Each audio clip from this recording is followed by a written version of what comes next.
Hello, everyone. It's Jerry at the Fledge, and welcome to another episode of Every Damn Day. And today I'm up in the sanctuary as usual. I've got my Village Lansing t-shirt on, representing them today. Shout out to Erica and Michael Lynn for what they're doing with the Village, what they're doing with America 20 to Life, and what they're doing with the advocates with gun safety and trying to reduce gun violence. So good job, you guys, for sure.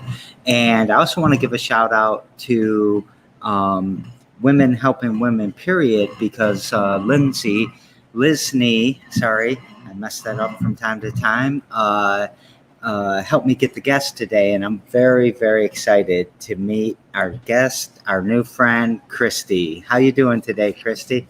I'm doing really well. Thank you for having me. Yeah. So what you been up to today? Well, today I actually did a talk on my book, a MOXIEon, with the National Association for Career Women. And it was outdoors, and I was their first live event. Oh, congratulations. Thank you. Where was it outdoors at? It's called the Hidden Gem. Amazing. I guess it's like a wedding venue or something, but it was outside, and it had a view of a lily pad. It reminded me a little bit of Singapore. It was beautiful. Yeah. You have ties to Singapore? Well, I've traveled to 65 countries by myself. So Singapore, Southeast Asia is one of my favorites. So yes, I hope to get back there. I don't know. Singapore probably won't let Americans in for a long time, but once they do, I'm there. Yeah. I got in trouble for having long hair and chewing gum in Singapore's airport once. Oh, really? When was that? Changi Airport. That's my favorite airport. That was in '98. I used to go to Kuala Lumpur a lot. And would always stop in Singapore and try to spend a day. And I had hair down to my waist, basically. So all the kids would follow me around all the time. It was a lot of, I don't know, it was kind of strange to me, but it was fun. Yeah, what were you doing in KL? I consulted for an automotive supplier on ISO 9000, all these little acronyms that nobody cares about anymore. Cool. But yeah, I had contracts there. And then later on in Dubai, my best friend in Dubai, his wife was from Singapore. So we have different connections there. Yeah, I love Singapore. Did you ever make it to Jakarta? I have not. So I wish I had. Yeah. I wish. And I love Indonesia. I do too. And I like to surf. So I wanted to be to Bali too. Yeah. So. Yep. I used to go to Bali every year. Of course, I didn't in 2020, but otherwise, since 2001, I've been to Bali every year. Oh, nice. Mm-hmm. Are you a surfer too? No, but I like to surf culture, but I don't surf. Nope. Yeah. Mm-hmm.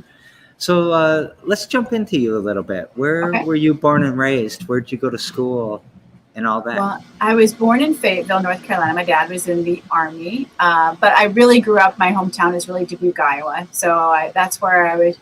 A lot of my book, it takes place in the playground, in high school, a lot of formative time. And even it's been really fun because, those of my friends who went to school with me, even if they don't know me very well now, they love the stories from when I was a little girl and at Kennedy, elementary school. And but Dubuque, Iowa, and then I went to the University of Northern Iowa in Cedar Falls, and there's some shout outs to that in the book. And then my parents moved back to South Dakota when I was a junior in college. So I didn't really go back to Iowa much after my junior year.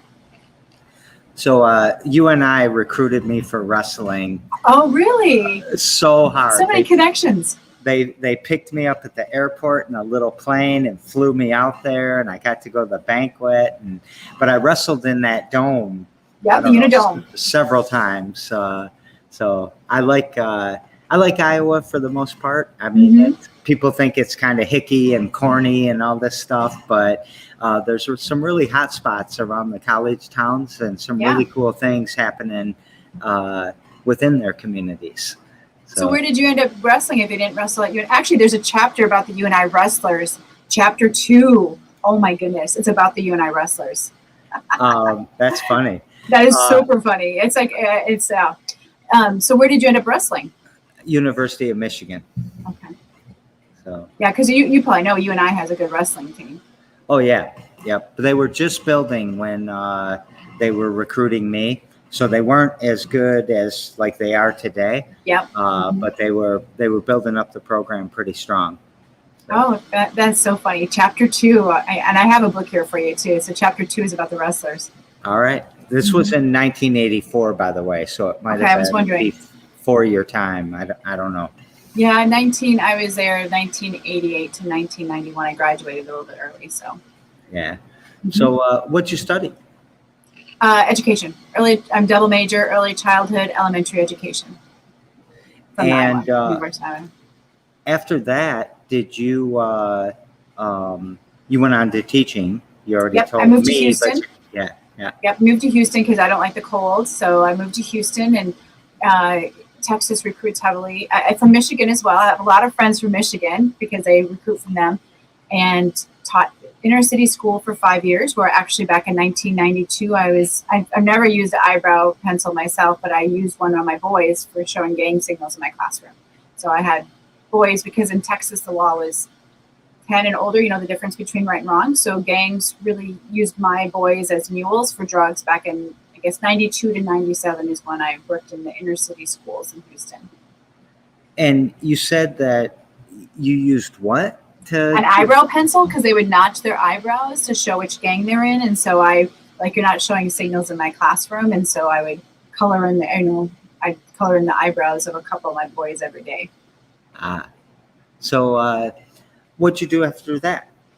Then I went to a private school, and I got my master's in counseling from the University of Houston, and where, of course, Brené Brown, that's where she worked. She and I we did the same master's program. She's a couple years ahead of me. Of course, she's a doctor. She has a doctorate now from the University of Houston. But yeah, I did my private school actually paid for my master's program. Oh, nice. Yeah.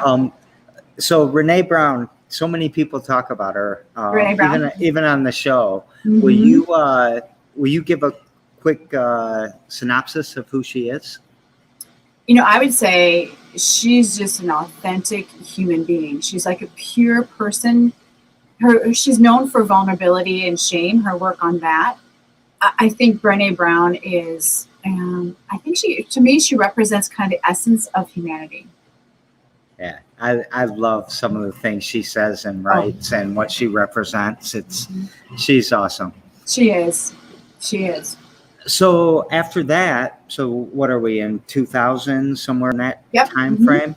And you already told us you started going to Singapore and Indonesia all the time in 2001. So what was happening in that kind of phase?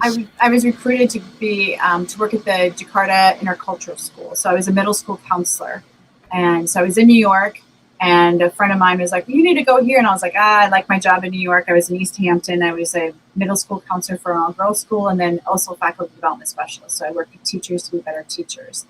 And I got recruited to go to Jakarta, and they offered me the job. And I was like, yeah, why not? Didn't know where it was. But, also during that time, I was there from 2001 to 2003. So we flew in end of July for some of our onboarding, and then 9/11 happened in September. Yeah. So for me, experiencing 9/11 in Indonesia was very different. One, it's the most Muslim country in the world. But two, I didn't see American news. There was not much internet. It was more intranet back then. And my news was all CNN Hong Kong. So I did not experience 9/11 like everybody else did. Yeah. So what kind of brought you from there to what you're doing today? In education, then I took a year off and traveled. So I've always loved to travel. I started when I was 24. And my first trip overseas was on a safari to East Africa because I taught a book called Bring the Rain to Kapiti Plain, and saw the wildebeest migrate and said, I need to see the wildebeest migrate. So I continued to travel. And so I took a year off after those 2 years, and then became principal of an all-girls school in the South, and then took a year off, and then ended up in Tokyo at an American school, and was a middle school counselor for 3 years. And my big question then was, why do these women and girls shrink in a classroom, a boardroom, and a conversation? So I went basically from working with 6th grade to 8th grade, and the huge difference. I knew of the research that confidence peaks for girls at 9. I knew that intuitively that girls start dropping out of their lives. But when I saw 6th grade to 8th grade back to back, it was shocking. Like the 6th grade girls, when I taught, were like, Miss Hammer, choose me. And the boys would be, okay. Well, 8th grade, the girls wouldn't talk at all. The boys weren't even raising their hand. They're calling out the answers, which is okay in my classroom because I like, students to share. But the girls were just completely quiet. And finally, the boys said, speak. She's not going to move on. Of course, once they know my classroom, they know they're going to be expected to have equity in it. But at the time, they didn't. So to me, it was that huge gap between 6th grade and 8th grade that made me realize this is not just a problem. This is really a crisis that I wanted to do something different about. So that's how my business academy for men's empowerment started. But 4 years later, I had to learn about change making first. So let's jump into your projects a little bit. Okay. What are you working on? You're on a tour. I am on a tour. Why are you on a tour? Well, really why I'm on a tour is because I miss my friends. And so when I used to live overseas, I'd come back in, May, June, and then I get in my old convertible, drive around the country, see all my friends, and go back overseas in like September because I don't like the cold. So even when I was living out of my backpack for 4 years on $20 a day, I would do that schedule. And when I was in international schools, I did that schedule. So I miss my friends. And then I thought about my partner, and he would say, well, how are you going to generate revenue? You're a business owner. You can't just go and, leave. I have done that though. And so I thought, a book tour. So my book came out in March on International Women's Day, March 8th. And so then I thought, okay, the book tour. So that's the project I'm working on, the MOXIEon book tour. And it's traveling basically through the heartland. I said Midwest, but really the heartland of America. This first one from July 6th until September 10th. Fingers crossed. Yeah. My last show was September 11th. So that'll be 365 days in a row. Oh my goodness. So that'll be a memorable day. Definitely. Congratulations on that. Yeah. Memorable for a few reasons, I guess. Most definitely. Yep. Mm-hmm. So where do you live now? Well, technically I live in Minneapolis, but right now I'm living out of my Jeep. I don't sleep out of my Jeep. I have lived out of a backpack for 4 years on $20 a day across the world. So I lived out of hostels, but for me, I don't want to, at first I was looking at a van and then, living out of that. And I was like, no, I don't want that. But I've been staying with people. So mostly I stay with friends, or like Lizney is a niece of a friend of mine from Jakarta. And we just connected, and she's like, hey, when you're in Lansing, do you want to stay with me? And I'm like, yes. And then off to, I was looking for a place in Detroit. My friend lives in Toledo, and she's like, I'm not there, but I can give you the lockbox code and you can stay in Toledo. I'm like, that's even greater because my next stop after that is Kentucky. So it gives me a little closer to Kentucky. Where are you going to in Kentucky? I have really good friends. It's actually a student of mine that I worked with when she was in 8th grade, and we're really good friends. And I'm going to stay with her and her family in near Richmond, Kentucky. Okay. I'm a huge fan of Louisville, but I'm actually going there as well. Because they have a big skate park called the Extreme Skate Park, and I just love that place. Oh, that's cool. I'll have to talk to you afterwards about any of the tips, because I will be going to Louisville over the weekend, and then I'm with her in Lexington and her family. I became really close to the family when I lived in Tokyo. Yeah.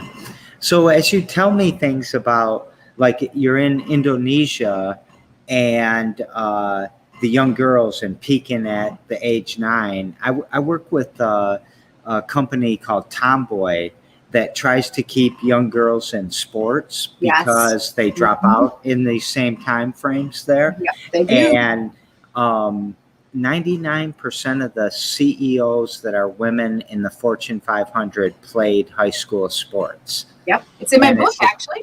Is it? Mm-hmm. Oh, yep. We're gonna have to get Shayna to watch it or to read your book as well. Yeah. So, I think about, what was her name's Malala.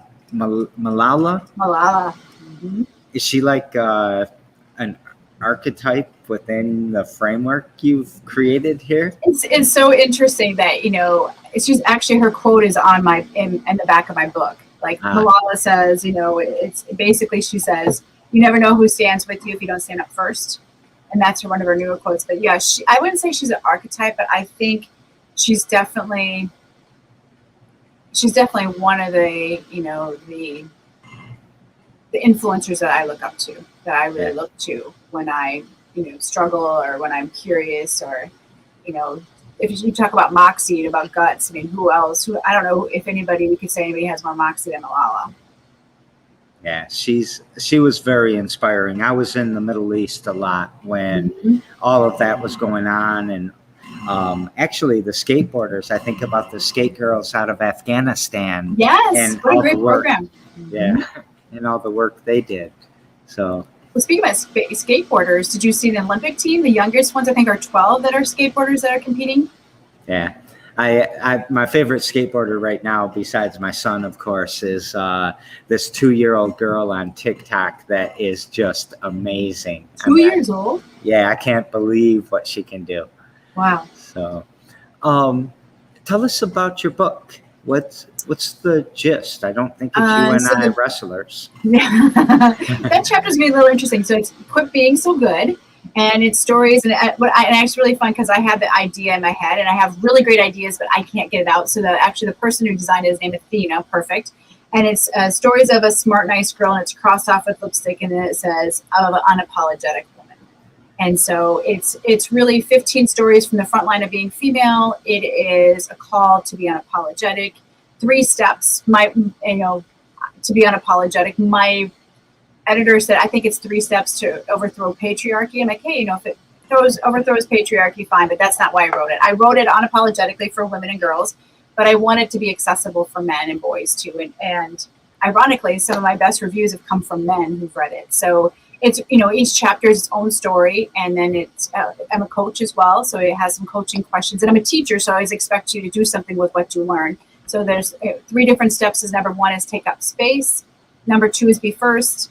And number 3 is look for the helpers. And I intentionally said, look for the helpers, not be a helper, because for women, we already are helpers. We don't need any practice on that. I'm not saying don't be a helper, but I'm saying we already know how to do that. So it's look for the helpers. Those are the 3 steps. I love this. Will you tell me the first one? Because I wrote down take up space. I wrote make space because one of the things at the Fledge that we're really focused on this year is making space for others, getting out of the way, or helping to raise voices and all of that. So I love these 3 things. Thank you. I always said, ever since I was a little kid, maybe because I was raised by a single mother, that women need to rule the world. They'd be so much more nurturing. They understand the word why a lot better than a man does. Go ahead. Sorry. Oh, no, you please. You're the statistics support it. When women lead, not only does engagement and collaboration and retention, innovation improve, but so does financials. So all health indicators for business go up when women are in charge. Yeah. And so 2020, I look at that when we were going into the pandemic and the shutdown. I wish I had the photo. I could show you what we were writing because we were brainstorming. We're like, who's this going to hurt first? Who's this going to really set back? And women kept coming up to the top of the list because if you're already making a 72% of what a man in the household is making, not fairly, by the way, I'm not trying to justify something, then it makes financial sense that you quit your job and stay home with the kids, right? And it just makes it even more of a gap and more of a gap. Did you study 2020 from like that context, or? I haven't, but I have read articles and research, and they talk about that COVID probably put women back 10 years. Yeah. So I don't want to believe that because, that's so disheartening, but definitely, I work in corporate America a lot, and what I was hearing too, I'm not a mom myself, but especially those that are mothers, that they're still standing is unbelievable to me, like having the education of their children. And then of course, all the extra care of keeping things clean and, keeping them safe so they don't get sick. And then in addition to doing their job and being online all the time. So yeah, it's definitely the burden. So what's what would you say the I don't know. I want to say purpose of the book, but it's not quite the right word that I'm searching for. Mm-hmm. So let's just stick with that. But I mean, It's a more kind word than that.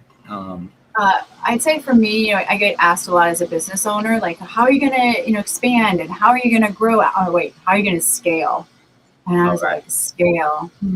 Okay. And so for me, this is how I scale, rather than do a train the trainer or those things I could do. I'm like, I really like my lifestyle. So I'm not opposed to becoming a bigger impact. Like I do want bigger impact. So for me, writing the book was, well, one, it was bigger impact, but also it's her dream. This is Kristi at 8 years old. So I don't know where to put that there. So Well, it's perfect right there. That's yep, you okay. at 8 years old? At 8 years old, and she declared she was going to be president. She was going to own her own school, and she was going to be an author. And so I'm president of my own company. I have my own school, Academy for Women's Empowerment, and now I have the book. So, of course, she also wanted the book to have, she could go to the card catalog and look it up, but there's no card catalog anymore. So that's part of her dream is not going to happen. But yes, so that's part of the purpose too, was to honor her dream of writing the book. And I've always been a strong writer, and I've always liked writing. So I studied journalism for a while when I was teaching. I just didn't get the last class, so wasn't able to finish. So I've been told before that I'm a strong writer, and I had a column in Tokyo called Tokyo Girl, about being single in Tokyo. So it's been really, 8-year-old Kristi was right. I needed to write this book. I like that you go back and look for the dreams that you have to, because so many of us are lost, right? Right. I wanted to be a window washer on high rises. What I really wanted to do was take an inordinate amount of risk and with very little benefit, probably. I don't know what it was. Yeah, I encourage you to look back at it because, especially for women who, we know confidence peaks at 9. If someone's like, I don't know what to do, I'll say, go back to when you felt powerful as a little girl. And of course, that's I found that it's not always a great question for some. Most women it really connects to, but some of those children who have experienced trauma when they're younger or, other pieces, then, it's harder. But I would now like to say, go back to when you felt powerful and what were you wanting to do when you were younger. I love that question. Thank you. And the other question I like asking is, oftentimes we'll ask, what would you tell your little girl? Well, mine is, I flip it. What would your little girl or your little boy tell you? If they were to give you advice right now, what would she or he tell you to do? I like this a lot. Do you have an answer? What would your younger little boy, inner boy, tell you? What advice does he have for you? For me, I think he would tell me to keep fighting, because I was a scrapper when I was a little kid, and I never stopped. Yep. So, and the fight changed, though. It's not the same fight anymore, but keep fighting. I had a guest on, I don't know, several months ago, and she had a blog or a website or something called the Good Girls Club. And it was about how she did everything they told her to do, all of the steps that a young woman's supposed to take with her education in college and finding a husband and getting married, and it led to a miserable life. And so her name was kind of sarcastic. It was not the Good Girls Club. Is this in the same vein? It can be. Some people interpret the title of Quit Being So Good like, quit being such a nice girl, right? Because, nice doesn't serve women. But for me, it was more about, I wanted to call it Quit Being So Good, you're going to hurt somebody's feelings.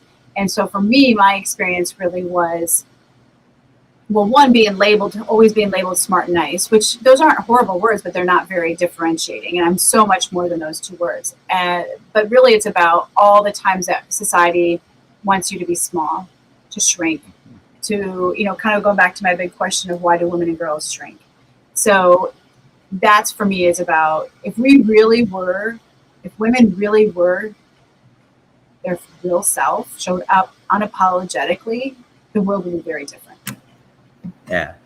So that there's always that implication. You're a strong, I could say a strong person, but people love to put strong woman, right? And make that distinction. Or, you've got to be, I forgot the words you said, nice and smart. Oh, you're so nice and smart. And there's that implied for a girl, right? Yeah, most definitely. is that, I mean, how frustrated are you? Well, I wouldn't say I wouldn't say frustrated. I would say it's for me it's an opportunity to learn, because in one of my chapters I talk about, what's your presence, or what are you known for, and what do you want to be known for. And I was always known as smart, nice Kristi growing up until I went to college. And was I still smart, nice? Of course, but then I had different words. I got to choose my story. So really, it's about, for me, an opportunity for women to own their story and for them to choose the words. And so, when I ask women, what do you want to be known for? The two words that come up the most are nice and hardworking. And of course, to be successful, you have to be able to get along with others and work hard. But what does that mean? And so, it's giving them the pause to tell their own story and create that. I would say, like, one of the things I'd want to be known for would be kindness. Is that the same as nice? I think it depends on what you think. It's how you define it. And I think that's a great question, too, because I would also then ask you, what does that look like? And then also with kindness, because of just knowing you a little bit, I would probably, can I push you a little bit? Can I stretch you a little bit? Oh, yes, for sure. I would say, what does kindness give you, or what does it give the world? Like, how is kindness? Because kindness is, it's kind of, I don't want to say cliche, because kindness is so important. I never want it to be cliche, but it's overused a little bit. So, for me, it feels like you are a little more clear on what kindness means to you. So I would, right now, I'll ask you, what does kindness give you, or what does kindness mean to you? And you want me to answer it? I do. You taking over the show? Maybe. All right. Well, I think it's, the other cliches too, the meeting people where they're at, and being able to extend, instead of reacting to somebody and what they might, if they're coming at me, they might be throwing a punch at me. They might be trying to stab me. They might be yelling at me, and recognizing that we're not in the same place, and their day might have been super hard. And if I could soften their day a little bit, if I could not react in maybe the way I am trained to, or that I, who I don't want to be, really. I want to be there for people where they're at and show them consideration. And so to me, that's kindness. It's not giving a flower to my wife. I mean, that would be kind too, but it's meeting people where they are and understanding what their day might have been like, or their year has been like, and just loving them. Yeah. And so an idea popped in my head. May I share it with you? Yes, please. It feels like you're a kindness fighter. Wonder what that means. They must not connect. But to me, like when you talked about you fighting, and to me, it feels like you're fighting for kindness. I feel like kindness is contagious and infinite and abundant. And so it's super easy to spend, because it actually makes more when you spend it. And it can be contagious. It can de-escalate. And it, when sincere, can really spark a love. And, it's so easy for us to say we love each other, but do we really love each other? And I don't know. So those are my thoughts. I didn't know I was going to be quizzed. I'm a teacher. I know. I was going to say, damn teachers. I'm curious. It's my curiosity. So if I ever need to pause my curiosity, I'm okay with that too. So as you maybe look at your book, or look at, your life experiences there, how would you kind of describe, are you on a mission to do something? Is there something you're trying to push forward? Yeah, of course. There's many things. One is, they always say with your BHAG, your big, hairy, audacious goal. And mine is to change 1 million lives, make $1 million unapologetically. So that, one of my platforms is around financial, economic equity, and around the idea about money too. So my MOXIE mission right now is really what I've been working on, is realizing that, because I don't want to necessarily scale my team, my mission is to inspire change makers, which makes sense that why you'd be interested in talking to me, because you're a change maker, to be unapologetic, and in the process change how things have always been done to create a safer and more equitable world for women. So for me, that's my role, is to inspire those change makers, or AKA teach, but inspire sounds more accessible, I think, because people sometimes have, stories around education. So for me, it's really getting to those change makers, and that's who it can be, women and men. So I work mostly with women, but I work with men too. I have a Men with Moxie group, and I work with men. And like I said, some of my best reviews have come from men reading the book. Yeah, I like that you, because there is stigma around teachers, right? Mm-hmm. Teachers hit you with a ruler. Teachers make you stand in the corner. Teachers send you to the principal. Teachers embarrass you in front of the class, right? Mm-hmm. But that inspire, I like that. I like that. Yep, and that's so what I realized too. Like even the group that I worked with this morning, I realized that they're change makers. I find that those who show up, because you need Moxie to come to anything I do. You're going to be in a safe space always, like you talk about, creating that safe space. But you do need guts to show up and to participate and then take it out into the world. So it's been really fun to see what's happened because of the work I do. Do you? What do you do every damn day to kind of push that work forward? That mission, that vision. Yeah, I think every damn day I look for those helpers. Like one of the metrics I'm doing for my tour, I'm traveling in the MOXIEon, which is a Jeep Wrangler that I did a Kickstarter for. And every damn day, I'm always looking for helpers. I walk into a bookstore in Evanston, Illinois, and in Chicago, and say, "Hey, I think you're really aligned with what I'm doing. Would you be interested in, having my book and having me come back, in October?" Yes, we would be. That's what I do every damn day is I keep looking for those helpers. But what I'm also working on is not only looking for the helpers and then asking for help, is also then accepting help. So on this journey, my cousin was like, "Oh, we'd love to host you. We're not, hosting anybody because of COVID, but can I gift you a hotel room?" And at first I was like, "No, like you're my baby cousin. No." And then I'm like, wait, why would I take that away from him? That's what he wants to do. And did I need a room that night? I did. I was like, oh, where am I going to go? I was looking at Airbnb and everything else. So for me, every damn day, I am looking for helpers. I need to get in the space you're in there because I have a lot of helpers, but I can't always accept it. And I don't know why. And I lose the fact that how good I feel when I help somebody and what I'm taking away from one. I love what you said about your little cousin because you're taking that away from him. Yeah. So. Yeah. And, and then I think back to it. I'm like, why would he offer that? And then I'm like, oh, wait, he came and him and his wife stayed in my apartment in Tokyo for a week. I'm like, oh, of course. I'm like, if I look really at it, of course you put that energy out there. And, I lived in a 10 by 10 apartment. So I had one twin bed and my cousin's wife slept in that. And my cousin and I slept on the floor, for a week so that they stayed with me. So I was like, oh, I guess maybe that was my way of feeling better about accepting the gift of 2 nights, but it's really fun. It's been really fun it's been challenging to accept the help. As a business owner, I can pretty easily ask for help. Otherwise I'd be out of business for sure, especially after COVID. But to accept the help, especially if I don't ask for it, that's what I'm with you. I'm working on it, but it's been amazing. So every damn day now on this tour, I am looking for the helpers and accepting them. Nice. So I daisy chain these shows together. And yesterday on the show, I had a guy from St. Louis, Missouri. He's in the wine industry. He does some music and art. He helps the unhoused in St. Louis. And his name is Daryl. And his question for you is, what stops people from helping others? And by the way, you and I did not know each other before this show started. Yep. And skateboarding and wrestling and all of these things. But the perfect question.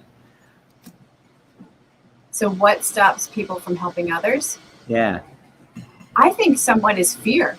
Fear that they're not going to do it correctly. Fear that it's not what they want. Fear that maybe they'll offend instead. So when I think of like the women I work with, and I live in Minneapolis, and so sometimes when some of my white friends will be like, "How do we help with George Floyd?" I don't know. Am I going to offend? Am I going to overstep something? Am I going to say something wrong? I think fear, what stops people from helping. Ironically, right? Yep. It's almost the exact same thing that I find here is people reach out to me from Okemos or the suburbs and whatever, and they're like, we want to help, but we have no idea. We're scared to death that we're going to do it wrong, that when we get there, they're going to call us a white savior and run us out and all these different things. And I like the answer because, I don't know. I think he talked about people like to go on field trips. Right? They want to go out to the back 40 where the homeless people are and get a couple photos. And he's like, screw that. Unless you're coming with me for 2 months, you're not taking a field trip out there.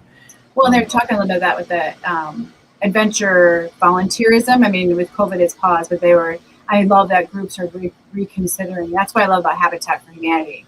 I built 20 houses with them, and like you are building with them, and you see the children and they come in and give you a tour of where they're going to stay. Or like in Nicaragua, there's not rooms, it's one room, so it's, they're not going to have the hammock, outside anymore and that piece. So I love that model where you are part of the whole thing.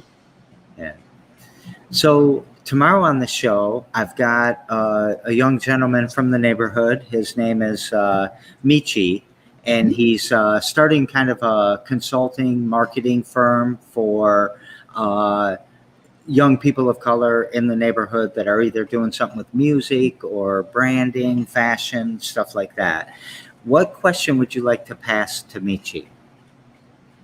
Well, especially if you're going into marketing, I wonder what kind of book or what kind of resource he would write or provide for the neighborhood. Kind of like my book, one of the reasons I wrote it was so it was accessible to everybody. So I'm wondering, how would he be able to make his message more accessible, maybe with the written word, whatever that looks like? Yeah, I'm going to love asking him that question. I can't tell you a ton about him, but let's say that a lot of the stories are checkered. And he's doing super good things, but there's some other things too. And he could probably write 30 books right now. Right. It would be super interesting. So I flipped this question on the guest when they ask that of the next guest, but you've already written a book, so we kind of understand that. You got another book on the horizon that you'd like to write? Yeah, really, when I wrote this, I was thinking what kept me into teaching was my sister gave me my third year teaching. She gave me the book Chicken Soup for the Soul, and it kept me in teaching. That reading that book kept me in education for another how many years. So for me, I see this as like chicken soup for the soul. So the next book would be stories from other women and men around the whole idea about, being unapologetic, taking up your space, being first, and looking for the helpers. And I can see it eventually even coming into like written by everybody else and not by me. So that's really that's what I see the book doing in the future. But I always get asked, like, how did you live on $20 a day for 4 years? And so maybe I'll do something with travel too, because I used to do some travel writing. So maybe get back to travel writing as well. Nice. So 4 words here: happiness, sadness, joy, or hope. Which word or combination of words would you like to talk about? I think hope. So I've really been studying this word and trying to figure out, can a person have zero hope? And it comes from a hypothesis I formed around a Russian phrase that says, hope is the last to die. Can you have zero hope? Have you ever had zero? Have I personally? Or even seen or witnessed? I would say yes. I would say at moments. I wouldn't say it lasts longer than moments, but I would say yes, that you wake up or sometimes or think about things and go, oh, zero hope or zero chance of this.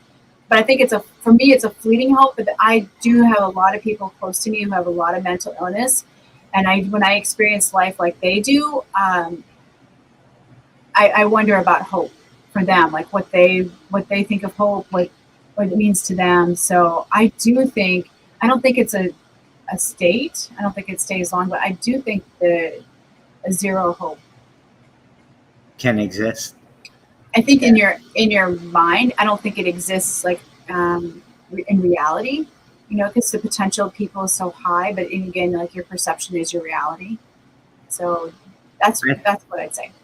I think the human being is so amazing because they can lift their head up almost every single time. And Mhm. I don't mean to discount in any way the struggles that people around this country or around the world face through poverty and oppression and racism and all these horrible things. Mhm.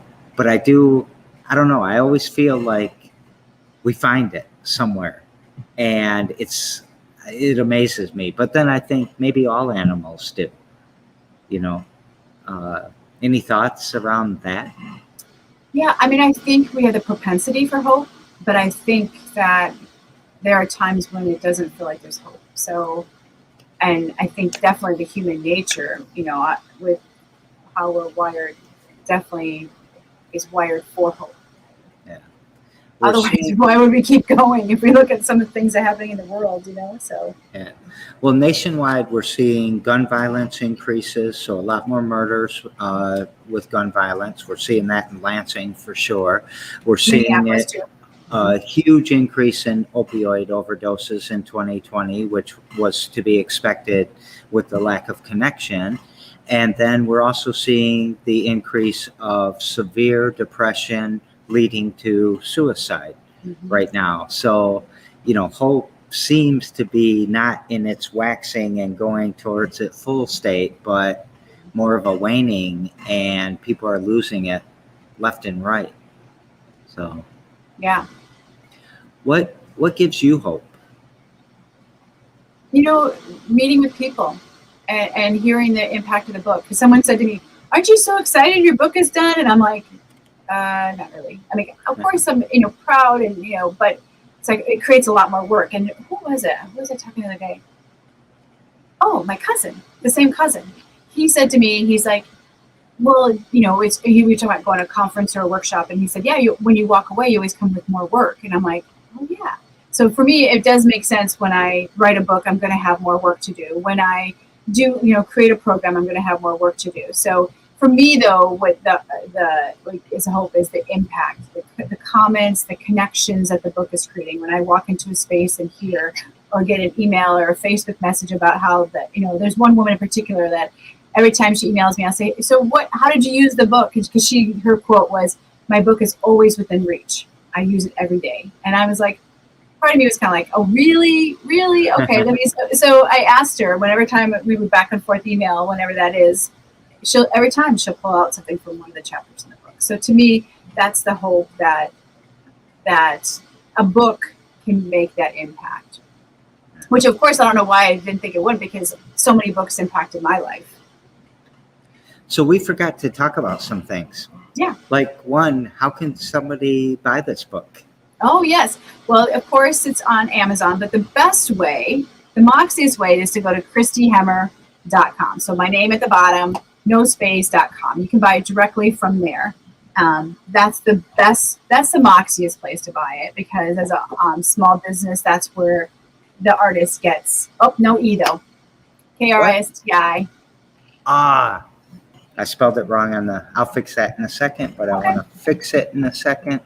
Sure. Yep. So that's where you can buy it. And there you can also follow along on the tour. My Instagram is at MOXIEon. So MOXIEON. That's my Instagram. I am getting better at my social media, but those are the two places that you can find out more. Yep. There you go. So it looks right there. So yep. Everyone that's listening to me, I hate Amazon. Don't buy it on Amazon. Buy it from Kristi. So cut Jeff Bezos out. So we'll promote that more too, and I'll make sure I delete the other links from the other ones. Did we forget to talk about anything else? If anybody is interested in bringing me to their company, I do corporate events. I do speaking for organizations like sororities, girls' schools, even co-ed. I'm really hoping to get the book into a classroom. I mean, that'd be the ultimate teacher's dream, is to have your book be a textbook. I've had some interest, as well as I do individual coaching as well. So if you're interested you're in a spot in your life where you need to not get more moxie, but to reclaim your moxie. Because one of my very favorite reviews for me is, I don't try to change who you are. I try to make you be more of who you are, not less of who you are. So that's what, those are some other things if anybody's interested in staying connected. There's way too many people walking around trying to fix everybody. Mm-hmm. That's what I love about coaching rather than counseling. I have my master's in counseling, but I have my certification in coaching. And I love that, I come from a place that I believe you're creative, resourceful, and whole. And so it's my job to ask the right question, I do activities, things like that to get you to figure it out. But it's really about being more of who you are, not changing who you are. Which will change things. Dawn, our good friend Dawn, I don't know if you must have met her today. Yeah. Earlier today and was inspired, and I bought the book. So Dawn's a great supporter too. Oh, wow. That's amazing. Oh my gosh. That's amazing. That's my Moxie moment. So I always ask what a Moxie moment is. It's something that you're excited about or celebrating, or that's it right there. Having somebody post that live like that. That's amazing. Thank you for that. Anything else we forgot to talk about? No, I think, if you're interested and you're curious, reach out. I'm always looking at, if you look at my route if there's anybody that owns a small business or a bookstore in the route the Moxie Mobile is going on, which is on my website, contact me. I'm always interested in connecting with women-owned businesses, bookstores, and change makers as well. Did you stop at Triple Goddess down the street? Yes. Actually, okay. I have 5 books. And so that's why I say change makers and not women, because women and men are change makers, and that's who my people are. Mm-hmm. Yeah. Like yourself and like Scott. A different Dawn owns the Triple Goddess with her husband. Oh, and I spoke to Scott, who owns the Everyone Reads. Yep. So I didn't get a chance to talk to Dawn at Triple Goddess, but I think they share the same space. Is that right? Yeah, they're both lovely people. If one's got you, they both got you, I'm sure. Yeah, so the book is available there. Mm-hmm. All right. Anything you forgot to would you say it? You were gonna stretch me a little bit. Anything you forgot to stretch about me? Because I love being. We're all still learning. So if there's something I'm doing wrong or thinking different, not maybe wrong, but I love to learn on air. Got any more things to stretch? Yeah. Sure, of course. So my question for you would be, how are you going to accept help? Or what would that give you? If you, maybe better, whichever way feels more comfortable, what would accepting help give you? Yeah. And see, I immediately think probably 2 more chores, because I'm going to have to fix whatever the help was. But in sincerity, though, it brings more people on the journey with me. I talk about how we can fix up this building, and if I just took out all the equity on a loan or whatever and hired a bunch of contractors, then it would be like Gandhi taking a train to the salt mine, where he really chose to walk and to gather a crowd and to have the message. So accepting helps to me doesn't necessarily get my bathroom downstairs painted, but what it does do is get more people on that journey with me. And I need to remember that more. I do too. That's a really great analogy, because sometimes it's easier to, I won't say anymore, but it's a really great analogy. I love that you went back to Gandhi, because, my number one thing is to build community. So it's a good reminder for me too about accepting help, what that gives me. So, all right. Thanks for doing that for me. Yeah, thank you. And thanks for coming on the show. I love the community for helping me find guests, and Dawn actually is one of the people that helps me find guests a lot, and so is listening. So I love your friends. I know, they're great, aren't they? Yes. Mm-hmm. What would you like to take us out with? Well, I usually do something. I came from when I was traveling. The power pose is this, and I didn't know it was a power pose. But when I was traveling to Antarctica, the first time I traveled to $20 a day, not in Antarctica, I do something called MOXIEon. So I'd like for us to do MOXIEon. Thank you so much.